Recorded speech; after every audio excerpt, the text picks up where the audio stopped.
Hello guys, welcome to my YouTube channel. मेरा नाम निधि है और आज हम डिस्कस करने वाले हैं मेनिया के बारे में। इसके अंदर हम डिस्कस करेंगे मेनिया की डेफिनीशन, उसके causes, sign and symptoms, diagnosis, complications क्या है इसके, और ट्रीटमेंट और प्रोग्नोसिस क्या है मेनिया का। तो आइए वीडियो को शुरू करते हैं। तो सबसे पहले हम पढ़ेंगे डेफिनीशन ऑफ मेनिया। तो mania is a period of persistently elevated, expensive or irritable mood lasting at least 1 week or any duration if hospitalization is required, accompanied by other symptoms such as increased energy, decreased need for sleep, inflated self-esteem, and impulsive behavior. It is more intense than hypomania, a milder form, and often impairs social, occupational और daily functioning. यानी कि mania एक ऐसी mental health condition का symptom है जो usually bipolar disorder में देखा जाता है। इसमें पर्सन का मूड बहुत ज़्यादा हाई हो जाता है, मतलब नॉर्मल से बहुत ज़्यादा एनर्जेटिक, हाइपर और एक्साइटेबल हो जाता है। यह मूड काफ़ी दिनों तक यानी कम से कम 1 वीक चल सकता है और डेली लाइफ को इफ़ेक्ट करता है। इसके कुछ मेन की फीचर्स होते हैं, जैसे कि बहुत ज़्यादा एनर्जेटिक होना, या फिर एलिवेटेड मूड, या फिर fast thoughts and fast speech, यानी कि बहुत बात करते वक्त रुकते नहीं, या फिर टॉपिक जल्दी जल्दी चेंज करना, या फिर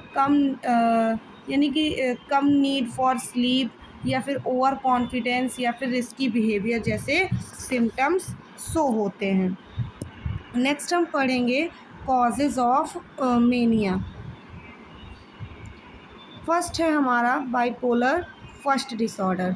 इसमें हमारे most common causes of mania, जैसे कि मेनिया का मोस्ट कॉमन कॉज होता है बाइपोलर फर्स्ट डिसऑर्डर, या फिर पेशेंट किसी प्रकार का सब्सटेंस एब्यूज़ करता हो, लाइक एज ड्रग, जैसे कि कोकीन, या फिर एम्फिटामिन्स, या फिर इवन एक्सेसिव कैफीन्स का इंटेक करता हो, या फिर उसको किसी प्रकार की मेडिकल कंडीशन से सफ़र कर रहा हो, जैसे कि हाइपरथायरॉयडिज्म, किसी प्रकार की पेशेंट को ब्रेन इंजरी हुई हो, या फिर न्यूरोलॉजिकल डिसऑर्डर हुआ हो, या फिर मेडिसिन सर्टेन मेडिसिन जैसे कि लेता हो, इंटेक करता हो, जैसे कि एंटी डिप्रेसेंट या फिर एस्टेरॉइड की मेडिसिन इंटेक करता हो। तो ये सारे चीज़ें हमें मैनियक डिसऑर्डर्स कॉज करती हैं। इसके कुछ मेन सिम्टम्स होते हैं, जैसे कि हमारा पहला सिम्टम है हाइटेंड सेल्फ एक्सट्रीम, या फिर डिक्रीज़ नीड फॉर स्लीप, यानी कि नींद ना आना, कम सोता है पेशेंट,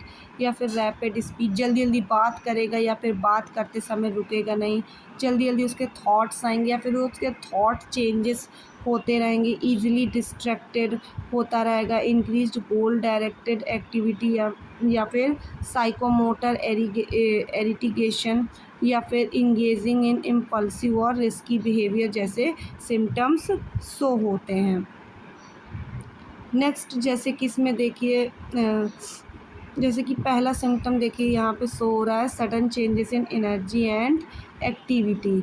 नेक्स्ट है हमारा मूड चेंजेस टाइम होते रहते हैं, या फिर स्पीच डिस्ट्रप्शन, यानी कि अटकना बोलते बोलते, या फिर बोलते बोलते रुकना नहीं, या फिर चेंजेस इन थॉट पैटर्न्स, या फिर इम्पेयर्ड जजमेंट इम्पेयर्ड हो जाना, या फिर डेवलपमेंट ऑफ साइकोसिस जैसी कंडीशंस का डेवलप हो जाना। ये थे कुछ हमारे सिम्टम्स मेनिया के। इसकी डायग्नोसिस क्या क्या होती है, जैसे कि हम इसे DSM-5 क्राइटेरिया के मुताबिक हम इसको डायग्नोसिस करते हैं। जैसे कि पहला है हमारा एलिवेटेड, एक्सपेंसिव और irritable mood for at least 1 week, या फिर एटलीस्ट 3 और more symptoms from the above list 4 if mood is only irritable, marked impairment in functioning और नीड फॉर हॉस्पिटलाइजेशन और प्रेजेंस ऑफ साइकोटिक फीचर्स। यानी कि पहला जैसे हम देख लें, तो जैसे कि हमारे मूड और एनर्जी में चेंजेस आते हैं, जैसे कि कम से कम 1 वीक तक, या अगर हॉस्पिटलाइजेशन की ज़रूरी हो तो कम समय में भी, ठीक है।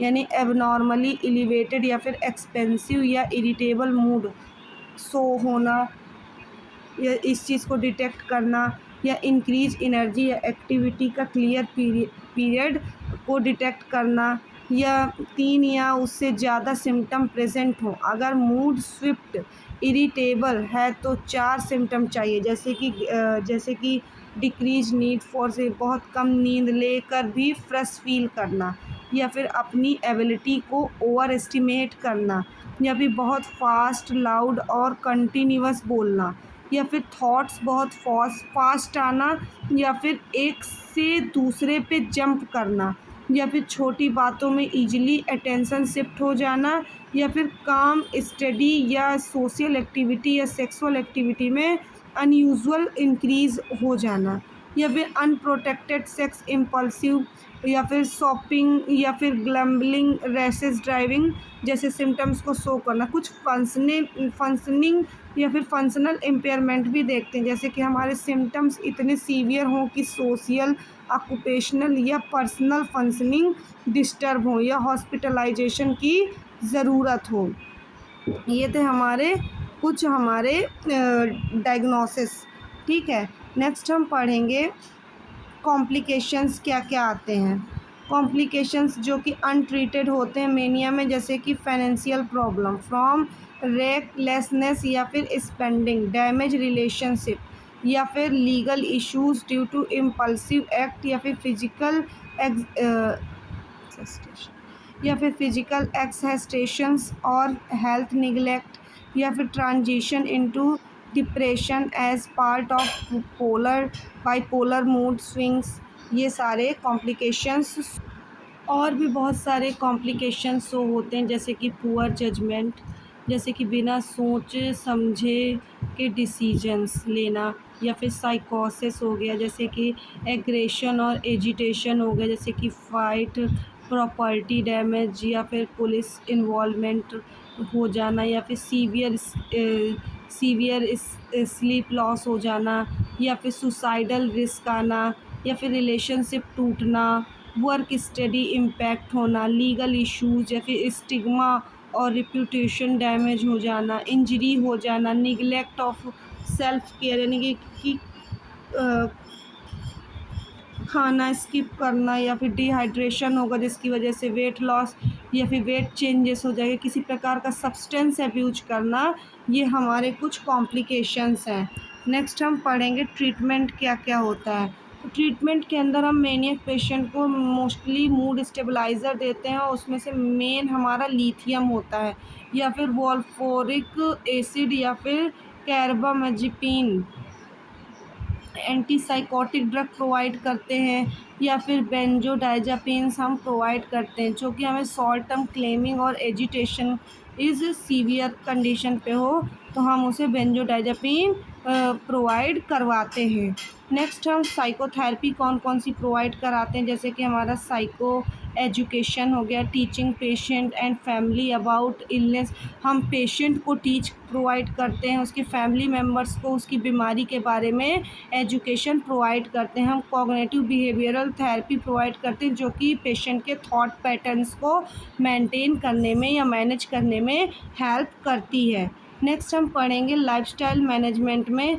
तो लाइफस्टाइल मैनेजमेंट में हमें रेगुलर स्लीप रूटीन हमें बनाना होगा पेशेंट का, ताकि वो कब सोने जा रहा है, कब उसे जगना है, उसका स्लीपिंग पैटर्न हमें मेंटेन करना होगा। जो वो एक्सेसिव ड्रग्स यूज़ कर रहा है और अल्कोहल इंटेक कर रहा है तो उसको हमें अवॉइड करने के लिए बोलना होगा। और स्ट्रेस मैनेजमेंट टेक्निक, उसके आसपास जो स्ट्रेस फुल इन्वायरमेंट है उससे हमें उसे बचाना होता है, प्रोटेक्ट करना होता है, उसके घर वालों को इस चीज़ के बारे में एजुकेट करना होता है कि हमें अपने पेशेंट को स्ट्रेसफुल इन्वायरमेंट से बचाना है, कैसे उसको प्रिवेंट करना है। नेक्स्ट हम पढ़ेंगे प्रोग्नोसिस क्या है। तो with a treatment most patient can lead productive lifes, या फिर but maniac often recurs in bipolar disorder, so long term maintenance therapy is essential. यानी प्रोग्नोसिस का मतलब होता है कि बीमारी का फ्यूचर कोर्स और आउटकम क्या है, यानी पेशेंट आगे कैसे रहेगा, रिकवरी के चांसेस कितने हैं, और लॉन्ग टर्म में लाइफ क्वालिटी पे क्या असर पड़ेगा या मेनिया का प्रोग्नोसिस मेनली डिपेंड करता है, जैसे कि अर्ली डायग्नोसिस या फिर ट्रीटमेंट, पेशेंट की ट्रीटमेंट या फिर एडहेरेंस या फिर फैमिली और सोशल सपोर्ट या फिर सब्सटेंस यूज़ प्रेजेंट। जैसे कि पहला आपका शॉर्ट टर्म प्रोग्नोसिस हो सकती है। दो तरीके की प्रोग्नोसिस होती है, शॉर्ट टर्म प्रोग्नोसिस और लॉन्ग टर्म प्रोग्नोसिस। जो शॉर्ट टर्म प्रोग्नोसिस में अगर प्रॉपर ट्रीटमेंट जैसे कि मूड स्टेबलाइजर, एंटीसाइकोटिक ड्रग या थेरेपीज प्रोवाइड कराई जा रही हैं, तो शुरू हो जाए तो एक्यूट मैनियक एपिसोड कुछ हफ्ते में या महीनों में कंट्रोल हो जाते हैं। लेकिन फर्स्ट एपिसोड के बाद 70 से 80% पेशेंट ठीक हो जाते हैं। लेकिन मॉनिटरिंग इसमें बहुत ज़रूरी होती है। अगर ट्रीटमेंट ना मिले तो एपिसोड सीवियर हो सकता है, रिस्की बिहेवियर हो सकता है, साइकोसिस और हॉस्पिटलाइजेशन तक पहुंच सकता है। और लॉन्ग टर्म प्रोग्नोसिस क्या होता है, जिसमें रिलैप्स का रिस्क होता है, यानी बाइपोलर डिसऑर्डर में 90% पेशेंट को लाइफ में एक से ज़्यादा एपिसोड्स होते हैं, यानी मेनिया के बाद अक्सर डिप्रेसिव एपिसोड्स आते हैं या फिर रैपिड साइकिलिंग, जैसे साल में 4 से ज़्यादा एपिसोड्स होने पर प्रोग्नोसिस थोड़ा पुअर हो जाता है। अगर पेशेंट मेडिकेशन छोड़ दे या सब्सटेंस यूज़ करे तो रिलैप्स का रिस्क और बढ़ जाता है।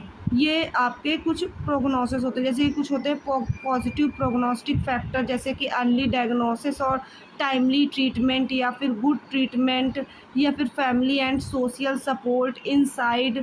और जैसे कुछ निगेटिव साइंस होते हैं, निगेटिव प्रोग्नोसिस फैक्टर होते हैं, जैसे कि रिपीटेड हॉस्पिटलाइजेशन, सीवियर साइकोसिस सिम्टम्स या फिर सब्सटेंस एब्यूज़ या फिर पुअर एंड सोशल या फिर फैमिली सपोर्ट होना या फिर अर्ली ऑनसेट होना या फिर रैपिड साइक्लिंग पैटर्न जैसी चीज़ें हो जाना।